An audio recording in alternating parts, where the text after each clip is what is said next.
Okey, kita sambung soalan nombor 3 sekarang ni. Okey, nombor 3.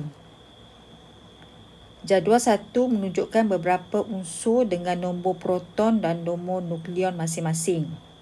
X, Y, Z masing-masing diberikan nombor proton dan nombor nukleon. 3A. Tentukan bilangan neutron bagi atom unsur X, Y dan Z. Tentukan bilangan neutron. Yang ni senang sangat. Bilangan neutron. Tentukan bilangan neutron. Jadi untuk 3A, ni cikgu dah tunjukkan formula dia. Proton tambah neutron. Okey. Tambah proton tambah neutron. Takut tak nampak simbol. Sama juga dengan nukleon. So kalau kita nak tahu nombor neutron, nombor nukleon yang diberi tu kita tolakkan saja dengan nombor proton. So kita dapatlah bilangan neutron. So kirakan pakai formula ni untuk X, Y dan Z. Okey, 3A selesai. 3B. Lukiskan susunan. Dia suruh kita lukiskan susunan elektron untuk X, Y dan Z. Okey, untuk 3B, saya dah selesaikan untuk awak. Okey, ni. Untuk X, nombor proton 13. Okey. Okey, nombor proton 13. Yang warna merah dekat tengah tu adalah nukleus. Yang warna hijau keliling petala tu adalah elektron. Yang ni mewakili elektron. Yang warna hijau tu elektron. Petala yang pertama ada 2 elektron. Petala yang pertama ada 2 elektron.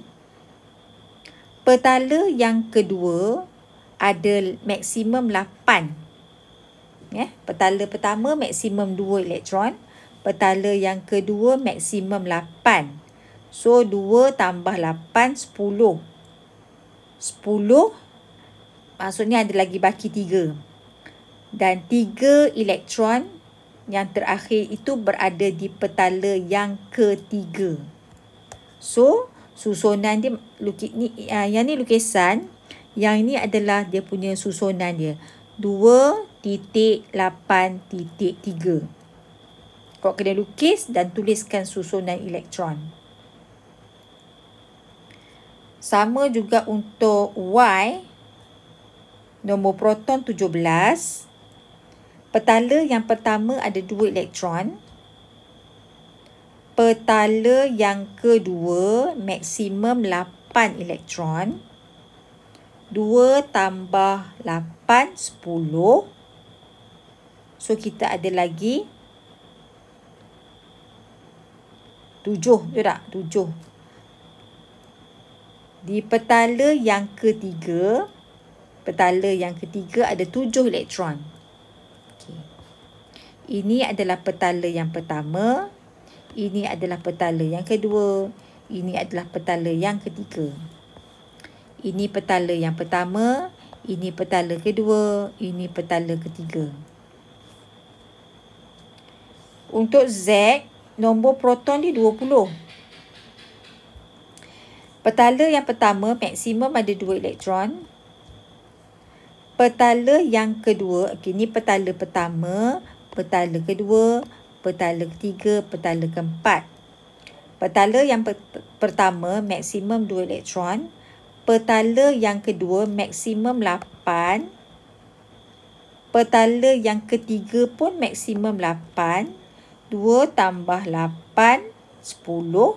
10 tambah 8, 18. Maksudnya kita ada baki lagi 2. Okey, nak cukupkan 20. Jadi petala yang keempat hanya ada 2 elektron. Susunannya adalah 2.8.8.2. Jadi awak perlu lukis dan tuliskan susunan elektron. Okey, jelas ha? Okey, nombor 3B kita dah selesai. Okey, 3C. Pada pendapat anda, di manakah kedudukan X, Y dan Z dalam jadual berkala moden? Kat mana kedudukan dia? Okey. Saya akan bagi cara-caranya macam mana nak tahu kedudukan dia. Okey, macam ni ya. Okey, tolong tengok ni. Okey. Petala untuk X ada 3 petala, betul tak? Untuk X ada 3 petala. 3 petala bersamaan dengan kala. Kalau dia ada 3 petala, maksudnya dia di kedudukan kala yang ketiga, kala 3. Petala itu menggambarkan kala. Petala untuk X, petala 3. So, dia di kala yang ketiga. Senang. Untuk kala senang. Kumpulan, macam mana kita nak tahu kumpulan? Kita tengok elektron yang di petala terakhir. Elektron yang di petala terakhir untuk X ada 3, betul tak? 1, 2, 3, betul tak? 3 kan? Kita tengok elektron di petala terakhir untuk X ada 3. Sebabkan dia ada 3, kita kena pakai formula ni. Nampak ni?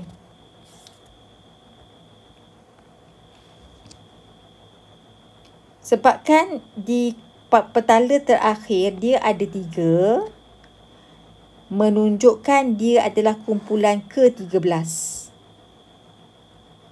Kalau elektron di petala yang terakhir ada 1, dia kumpulan 1. Kalau elektron di petala terakhir adalah 2, dia kumpulan yang kedua. Tapi kalau elektron di petala terakhir ada 3, dia kumpulan 13. Bukan kumpulan 3. Langkau tu. Dan kalau ada 4 elektron di petala terakhir, dia adalah kumpulan 14. 14, 15, 16, 17, 18. So, pakai formula ni. Yang ni kena ingat ni. Ini tak ada dalam buku teks, tapi saya cari, saya jumpa. So, ingat formula ni. Okey, kita pergi tadi. Senang. Senang kita nak cari. Tapi kalau dia bagi kita jadual berkala, kita senang nak cari kan. Tapi kalau in case kita tak ada jadual berkala untuk kita rujuk. Jadi kita kena kira. Ni susah sikit. So, kala 3, pasal dia ada 3 petala. Kumpulan 13 sebab elektron yang terakhir di petala terakhir tu ada 3. 1 elektron, 2 elektron, 3 elektron. So, kumpulan 13. Okey, selesai. Untuk Y, dia ada berapa petala? Ada 3 petala. So, dia kala 3. Kedudukannya di kala 3. Senang. Dia kumpulan ke berapa? Tengok elektron di petala terakhir ada berapa. Ada 1. Saya buat kala lain. Ada 1, ada 2, ada 3, 4, 5, 6, 7. Disebabkan elektron di petala terakhir ada 7, dia adalah kumpulan 17. Macam mana nak tahu? Ni. 7. Elektron di petala terakhir. So, dia masuk kumpulan 17. Jelas ha?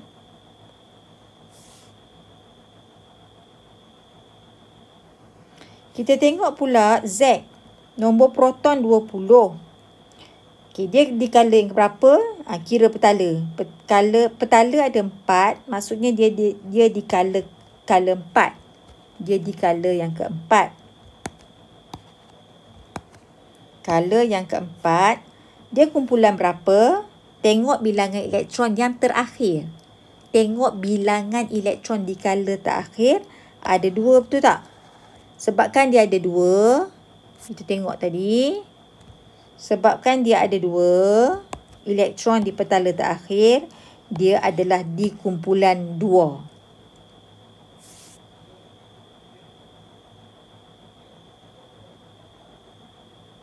Kumpulan 2. So, selesai. Untuk 3C. Untuk soalan 3C.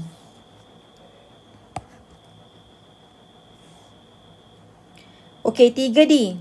Bagaimanakah atom unsur-unsur berikut mencapai susunan elektron yang stabil? X dengan Y.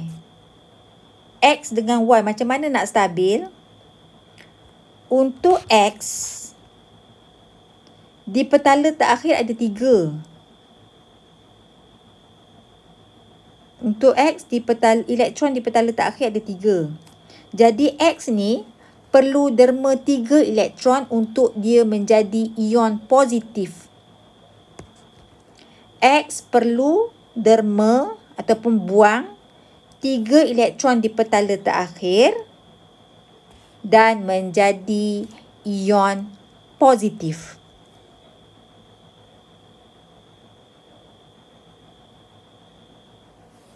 Untuk Y, elektron di petala yang terakhir ada 7. Takkan dia nak buang 7 tu tak? Jadi untuk dia stabil, dia kena ada 8. Adakah dia lebih senang untuk menderma buang 7 ataupun terima hanya 1 lagi saja untuk dia jadi 8? Okey. Jadi untuk Y, dia tak perlu buang 7. Dia hanya perlu terima 1 elektron lagi untuk dia menjadi ion negatif. Pakai ayat yang cikgu bagi ni. Y perlu terima 1 elektron lagi untuk menjadi ion negatif. Kita dah belajar dah benda ni kan? Kita dah belajar benda ni sebelum ni. Iaitu awak boleh refer muka surat 173 dan 174. Okey? Jadinya kita dah selesai soalan nombor 3.